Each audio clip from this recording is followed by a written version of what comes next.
اب نوٹ کر لیجئے، یہ کتابیں اگر آپ پڑھنا چاہیں تو کتاب الملاحم میں پڑھیے. بدترین عذاب عربوں پر آیا کھڑا ہے، سروں پر تنا ہوا ہے، بدترین. ایسی جنگ ہونی ہے الملحمۃ العظمیٰ، جس کو کہ میں بھی آپ کے گواہی پیش کر دوں گا، جسے کہا گیا دی لاسٹ کروسیڈ. بش نے بھی کروسیڈ کا لفظ بول دیا تھا، پھر واپس لیا اس نے.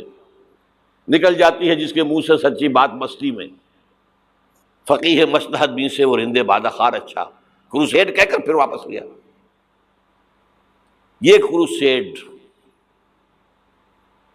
اس کے اوپر جس قدر نقصان ہونا ہے عربوں کا، گریٹر اسرائیل بنے گا، یہ عراق، شام، اردن، سعودی عرب کا کچھ شمالی علاقہ، ترکی کا جنوبی علاقہ، مصر کا صحرائے سینا، اور اس کے ساتھ ہی جو بہترین اس کا زرخیز ترین علاقہ ڈیلٹا آف نائل، یہ سب یہودیوں کے قبضے میں جائیں گے.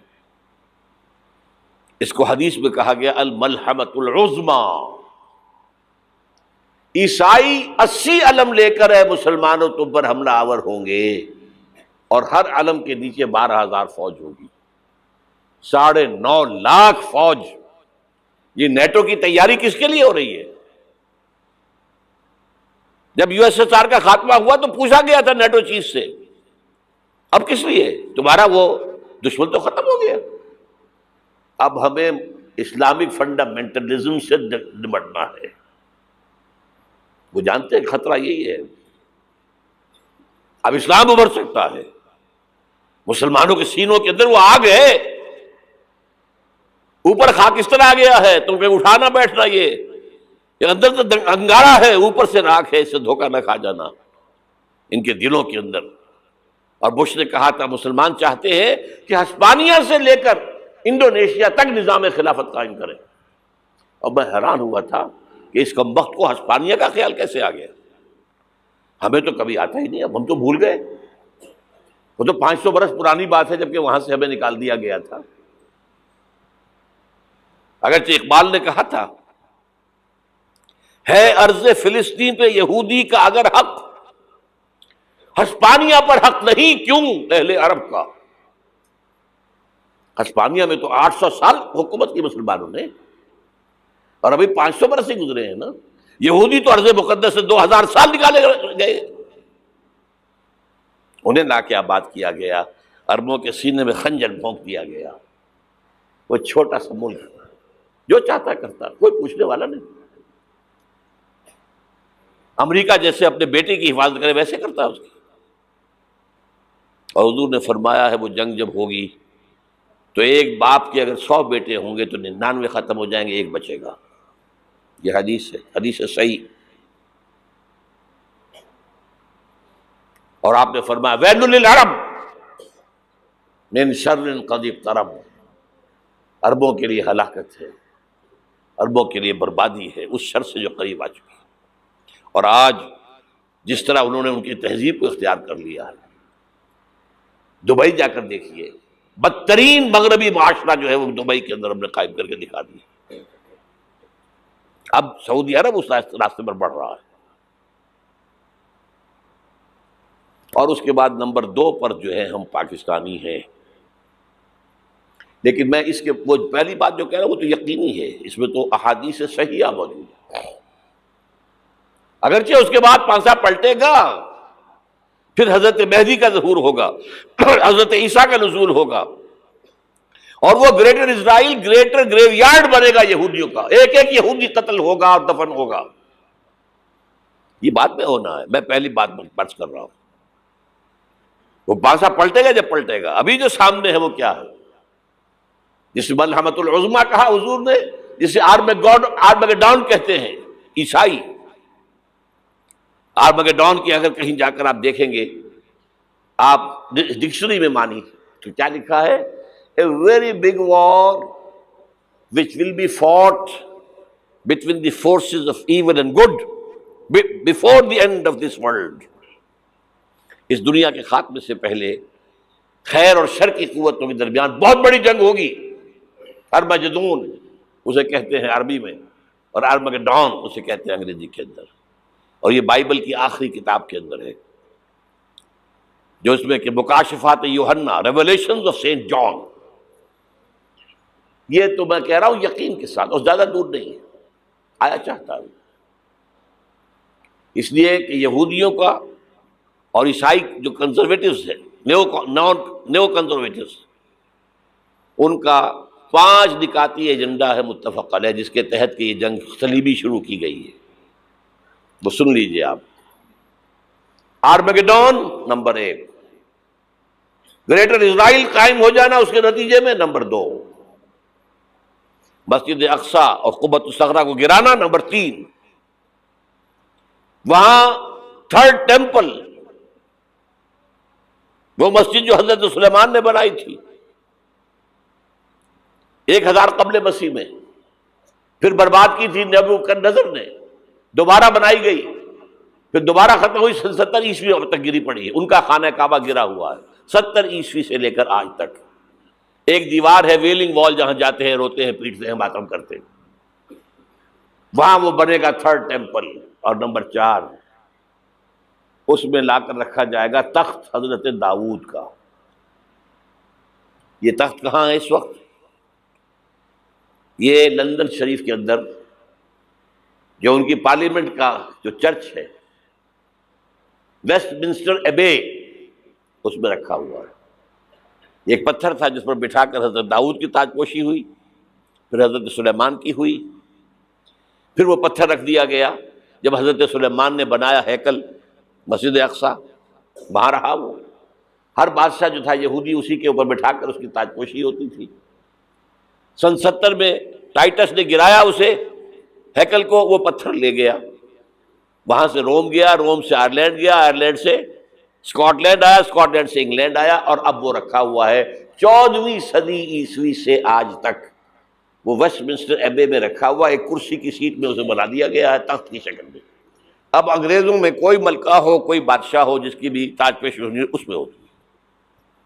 یہ لا کر رکھا جائے گا تھرڈ ٹیمپل میں، اور اس پر یہودیوں کے خیال کے مطابق ان کا مسیحا آئے گا جو مسیح دجال ہوگا.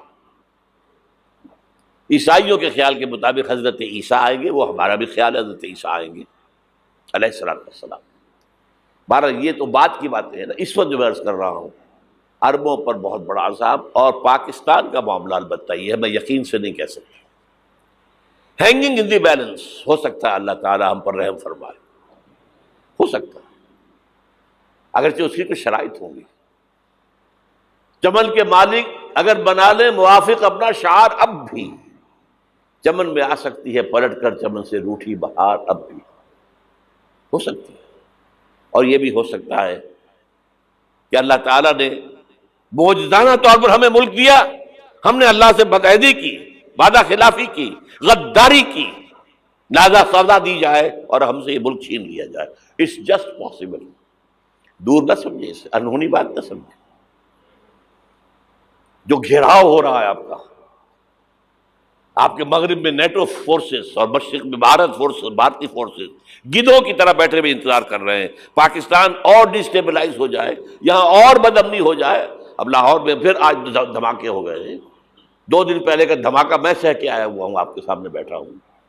وہ جانیں بچی ہیں جو ہماری اکیڈمی کا حشر ہوا، میں آپ کو نہیں بتا سکتا. یہ سارا کیوں ہو رہا ہے؟ تاکہ یہاں بدامنی ہو جائے اور ہمیں جواز مل جائے. مغرب سے نیٹو فورسز داخل ہو جائیں، مشرق سے بھارتی فورسز آ جائیں، اور ہمارے ایٹمی دانت توڑ کر اور پھر ہمیں بھارت کے سامنے ڈال دیا جائے. نو ڈو ایز یو لائک. یہ ان کا نقشہ ہے. ہوگا کیا وہ اللہ جانتا ہے، ہوگا وہ جو اللہ چاہے. لیکن اللہ کا چاہنا جو ہے وہ کس پر منحصر ہے؟ یہاں انقلاب برپا کرو، یہاں اسلام لاؤ. اگر دھندوں میں لگے رہو گے تو وہ خود بخود نہیں آ جائے گا انقلاب. صحابہ نے جانیں دی تھی، کتنی تکلیفیں اٹھائی تھی. 12 برس تک مکی دور کے اندر با نشہ درویشی در ساز و دمادم زن، جو پختہ شبی خدرا بر سلطنت جم سن. یوم طائف یاد ہے جو حضرت عائشہ فرماتی ہے کہ میں نے پوچھا تھا حضور سے کہ یوم احد سے زیادہ سختی بھی آپ پر کبھی آئی؟ یوم احد پر کیا ہوا تھا؟ تلوار کا وار پڑا تھا آپ کے چہرہ مبارک، یہ جو رخسار کی ہڈی ہے اس کے اندر وار گیا ہے، اوپر خود کی 2 کڑیاں تھیں وہ اس میں گھس گئیں،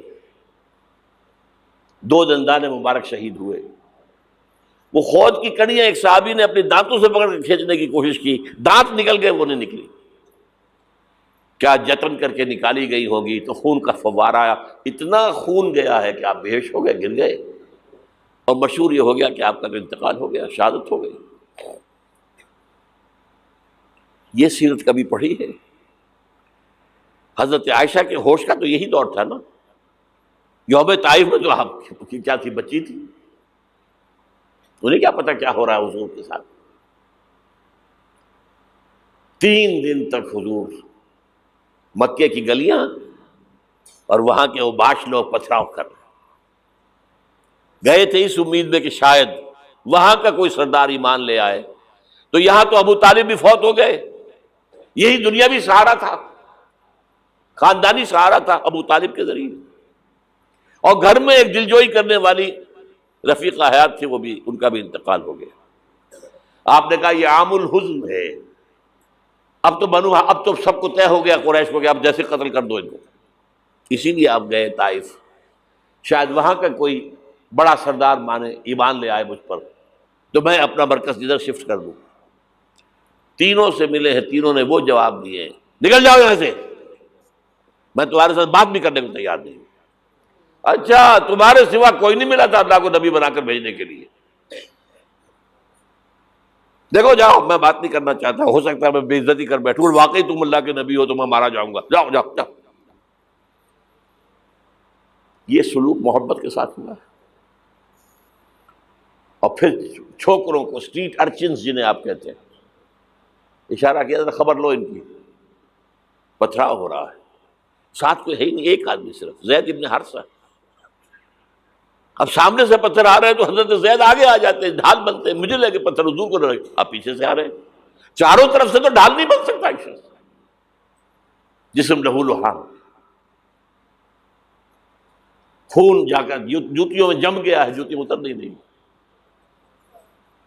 پھر وہاں سے واپسی پر جو دعا مانگی ہے، اللہم الیک اشکو ضعف قوتی وقلت حیلتی وہوانی علی الناس، اے اللہ تیری جناب میں فریاد لے کر آیا ہوں اپنے قوت کی کمی کا، اپنے وسائل کی کمی کا، اور جو ذلت و خواری ہو رہی ہے لوگوں کے سامنے، الا من تکلنی، مجھے کس کے حوالے کر دیا ہے، الا بعیدی یتجہمنی، یہ میرے اوپر ہجوم کر کے آ جائے، حملہ کرے، اور عدو من لگتا امرے، یہ دشمن کے حوالے میرا معاملہ کیا ہے، جو چاہے کر دے وہ۔ لیکن پھر عبدیت غالب آتی ہے، ان لم یکن علی غضبک فلا ابالی، اے اللہ اگر تو ناراض نہیں ہے تو مجھے کوئی پرواہ نہیں، سر تقسیم خم ہے جو مزاج یار میں آئے، مجھے اندیشہ یہ ہے کہ تو ناراض تو نہیں ہو گیا۔ یہ تکلیفیں جھیلی ہے، سینکڑوں صحابہ نے جانوں کا نذرانہ پیش کیا ہے، احزاب کی جنگ میں فاقوں پر فاقے ہو رہے تھے، اور ان فاقوں کی حالت میں خندق کھودنے کا حکم ملا ہے، لوگوں کی کمریں دوہری ہو رہی ہیں، پتھر باندھے ہیں اپنے پیٹوں سے، اپنے چادروں کے ساتھ کس کر کمر دوہری نہ ہو جائے، اور جب صحابہ کدالیں چلا رہے ہیں تو کیا کہہ رہے ہیں، نحن الذین بایعوا محمدا علی الجہاد ما بقینا ابدا، اللہم لا عیش الا عیش الاخرہ۔ صحابہ کہتے تھے ہم وہ لوگ ہیں جنہوں نے محمد سے بیعت کی ہے کہ جہاد کرتے رہیں گے جب تک جان میں جان نکل جائے تو بات، اور جان ہے، چاہے ابھی بھوک سے کمر دوہری ہوئی جا رہی، جان تو ہے۔ اور ایک دفعہ کہتے تھے اللہم لا عیش الا عیش الاخرہ، اے اللہ عیش زندگی تو آخرت کی زندگی ہے۔ اور حضور فرماتے تھے، حضور کے بیٹھے ہوئے نہیں تھے گاؤں تکیہ لگا کر، پتھر اٹھا کر خندق میں سے لے جا کر باہر پھینک رہے تھے، جب صحابہ کہتے ہیں اللہم لا عیش الا عیش الاخرہ، حضور فرما رہے ہیں فاغفر الانصار والمہاجرہ، اے اللہ ان انصار اور مہاجرین کی مغفرت فرما دے۔ پھر حضور کی خدمت میں کچھ لوگ آئے، حضور اب یہ فاقہ ناقابل برداشت ہو گیا، دیکھیے ہم نے یہ پتھر باندھے ہوئے اپنے پیٹوں کے ساتھ۔ حضور نے کرتا اٹھا کر دکھایا، وہاں 2 پتھر باندھے ہوئے۔ یہ ہے سیرت النبی۔ آپ کس چیز کو سیرت النبی سمجھتے ہیں؟ بہرحال اس موضوع پر میری ایک کتاب ہے منہج انقلاب نبوی، کہ انقلاب کیسے آیا تھا۔ اگر دل میں ذرا بھی آرزو پیدا ہو گئی ہو کہ اللہ قبول کر لے مجھے بھی،